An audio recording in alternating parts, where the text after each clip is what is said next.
Galing ng videographer. Ay, yes, oo naman. Si Kramer Ford lang naman yung nagbibideo sa akin. Another day, another update dito sa The Island Nature Spring. So, heto, tuloy-tuloy yung clearing at pagpapagawa.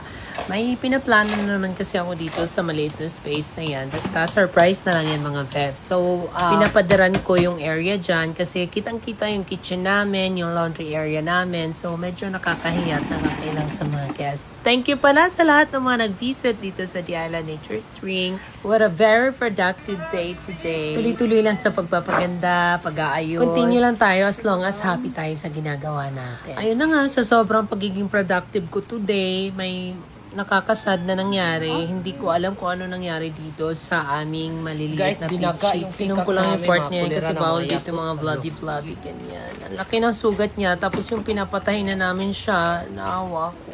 Doon na siya namatay. Nakakasad kasi ang dami ng sakripisyo ko dyan sa mga pitchiks na yan. Para po doon sa nag-complain na yung foam daw nakadirect lang sa sahig. Kasi nga naman yung sahig is tabla na or wood. So I think no need na para lagyan pa ng bed frame. Pero, sinunod ko yung gusto nyo po na lagyan ng bed frame. So, masunurin tayo at kailangan natin i-address ng mabuti yung ating mga lovely guests. So, ito po, ma'am. Sana ay magustuhan po ninyo.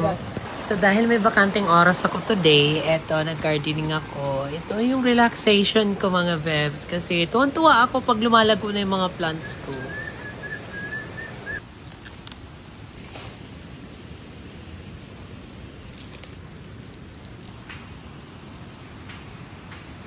So, tag-ulan na, it's the perfect time para mag-propagate at magparami ng mga plants. Kaya po sa lahat ng mga pupunta dito, alam niyo naman kung paano ang effort na ginagawa namin para mas lalong pagandahin yung The Island Nature Spring. Huwag po kayo magtapon kung saan-saan ang mga used cooking oil po ninyo. Kasi yun po talaga yung matinding nakamamatay ng mga plants. Magtanong na lang po tayo sa mga staff kung saan po ilalagay yung mga used cooking oil po ninyo. At agad-agad naman po kaming nag-assist po sa inyo.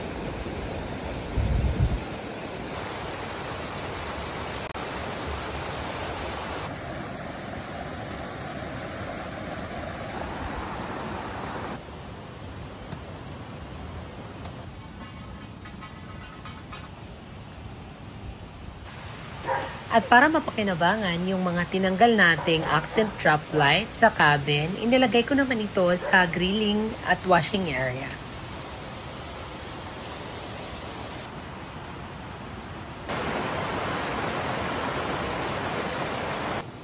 Tama-tama kasi tatlo yung paglalagyan natin sa ating mga grilling and washing area.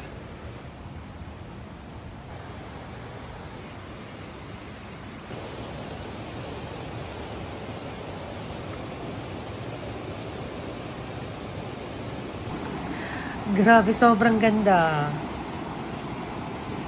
Nagkikit, alayon, pagkadiya, printe,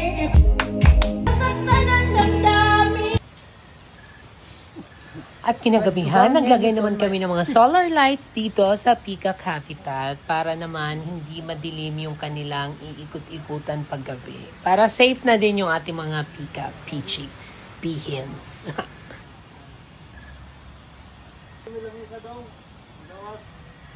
Maraming salamat sa lahat ng mga nagsusubaybay sa aming mga mini vlogs. Stay tuned for more!